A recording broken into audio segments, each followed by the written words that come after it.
Hey, what's going on, guys? Sweating Bullets here, and today we're going to do a review on my bike. Let me start out by saying, though, this is not the video I was going to upload today.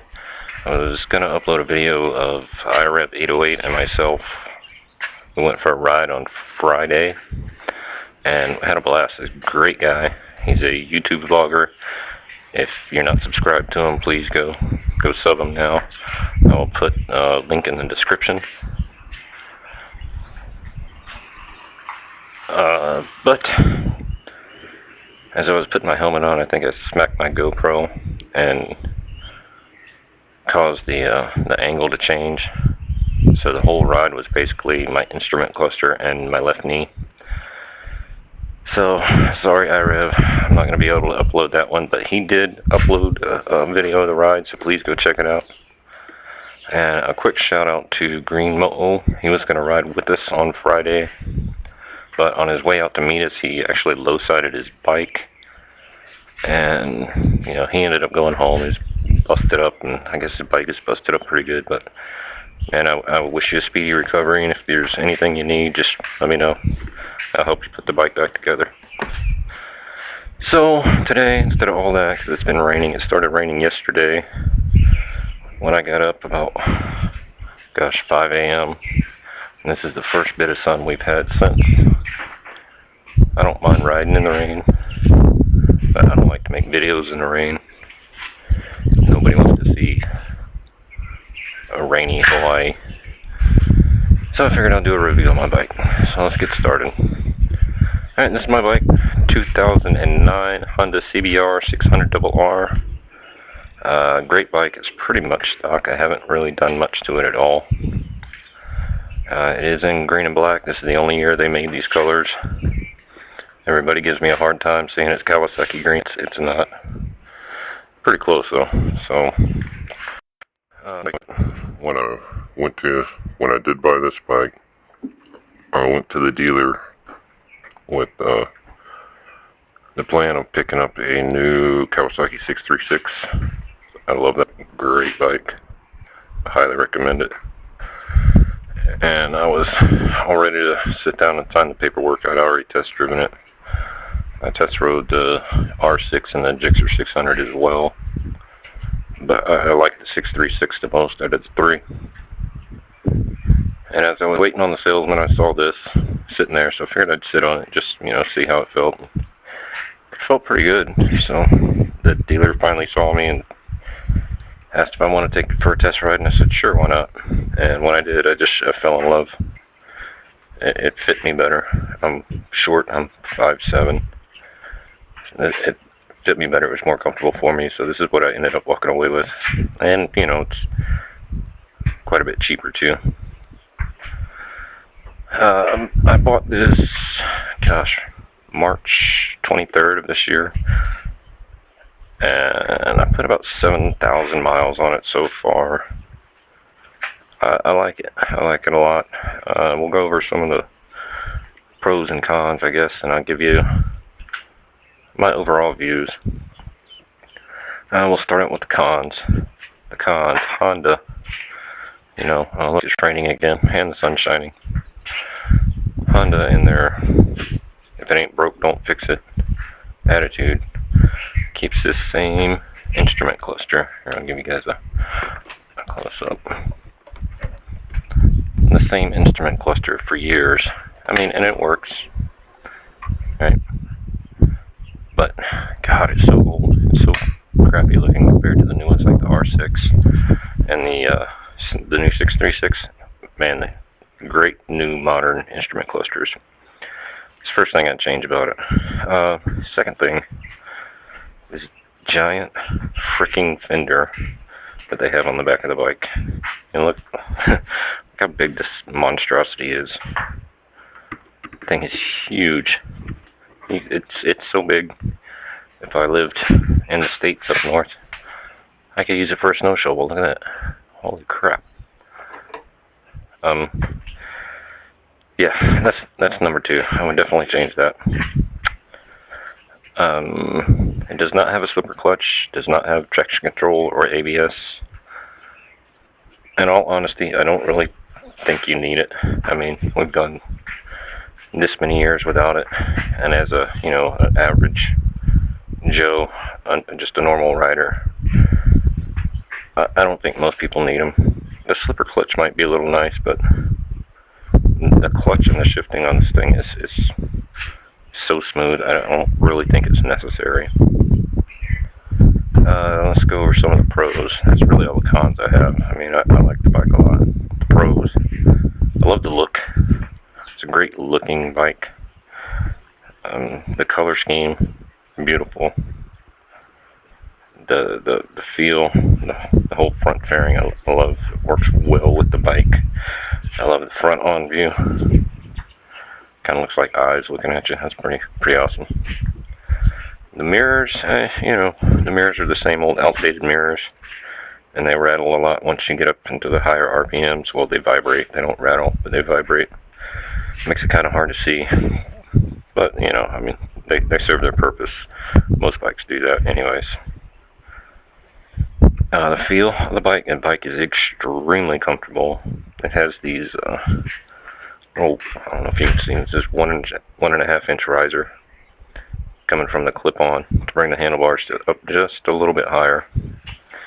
So when you're sitting, it's an aggressive seating position, but not nearly as aggressive as some of the other bikes, like the R6 or even the 636. So it's a little more comfortable. I can ride this bike, gosh, I'll take it out 4, 5, 6 hours rides, and it doesn't bother me a bit. And it's nice because, you know, if you do get tired, you can hold on with one hand, lean back a little bit, and you can almost be straight up and down.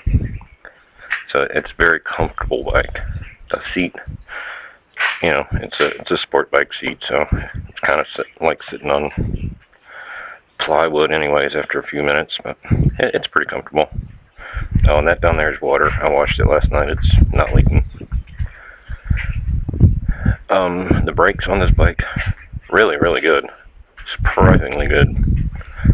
I mean, Honda's always had good brakes, but these grip really well. There's a lot of feel, a lot of response from them. I don't think I've ever, even emergency braking, had them lock up on me, because they respond really well. The suspension on this thing is beautiful. This Unit Pro Link suspension keeps this rear end planted very firmly. I haven't had any instances yet that the bike has wanted to walk out from under me unless I was doing something stupid, and then it was on me. Front end, very responsive. Gives a lot of feedback, especially once you dial it in. You know, when you guys get a sport bike, make sure you have your suspension set up for you. You dial it in. Oh man, a little bit of wax. Look at that. And it makes the ride so much better. I love it personally. The exhaust, I have the same stock exhaust. I haven't changed that out yet, and I'm not really in a rush to do so. It sounds pretty good. I like the sound of the stock exhaust, and I'm not looking for anything extremely loud or screaming. You know, it's plenty loud to get me out of trouble and let people know I'm there, but it's quiet enough that it's not annoying when you're doing extended rides. Like my washcloth. It's nice. That's it. Customized license plate eliminator. Yeah. I like the looks. I like the feel. I like the way it runs. It runs like a champ, like a scalded dog. They changed out the ECU on these bikes in 2009. Honda realized that, you know, less than 2% of the people buying sports bikes were actually taking them to the track. So they changed out the ECU to make it get more street rider friendly. So this thing's got tons of power in the mid-range. In fact, you jump on it at 4,000 RPMs. It'll get up and walk away with you. It's plenty of power, great responsiveness, extremely comfortable. All around, it's a wonderful bike. Not too much I would change. I put these FP Racing shorty levers on, so I can give you a better look on this side. I got these from Moto Mummy, and I really like them. I got them like a week after I bought the bike. Like, as you can see, you know, the green doesn't match perfectly, but whatever's good enough. I really like them. Very responsive, very adjustable, and extremely easy to install if you guys are looking for shorty levers. I highly recommend them. Put on the Shogun frame sliders just in case, because you never know, especially as bad as the roads are here. And that's really all I've done for upgrades. I'm going to get the trippage fender eliminator. It's fully adjustable. Hopefully here soon. Maybe after Christmas, after I take care of the family. I'm going to get the TST integrated tail lights. And they're illegal here, but I really want to get the TST Halo 1 flush mounts for the bike. I think they would look great. And they're really good lights. But overall, I'm very impressed with the bike. I like the way it feels. I like the way it handles. It's got power where you need it. And, you know, if you open it up, it'll scream. It will definitely scream. But it's easy to ride. You know, they always say Honda makes you feel like a better rider. Well, it's true, because the bike it's just an all-around good bike. I don't think it necessarily excels at any one thing, like you know, like a R6. You get the R6 in the top end, they scream. They're incredible. This bike just is really good at everything. And like I said, you know, it doesn't have all the fancy gizmos that the new bikes do, but I don't really think you need them. I've been riding, gosh, close to 30 years now, and I never had them. And, you know, maybe change is good. I don't know. But I like this the way it is. So there you go. My quick review. I'm not going to go too deep into it. Just a little something to give you guys. And if you're looking for a bike, if you're riding something smaller and you want to upgrade, or you're riding something larger and you want to downgrade, or you're just looking for a different 600cc sport bike, I highly recommend the CBR. They got a multitude of colors, and this one I've enjoyed so far. Hopefully I can keep it around for a long time, keep it nice and shiny like this. Alright, well, now you guys know why I quit talking in my videos and started making, you know, music style videos, because I sound like an idiot most of the time. But hey, this is me. So, thanks for watching. Go subscribe to iRev808, Green Moto, Field Weather Brother. I'd start it up, but everybody's sleeping. It's still kind of early. We'll see you guys later. See you.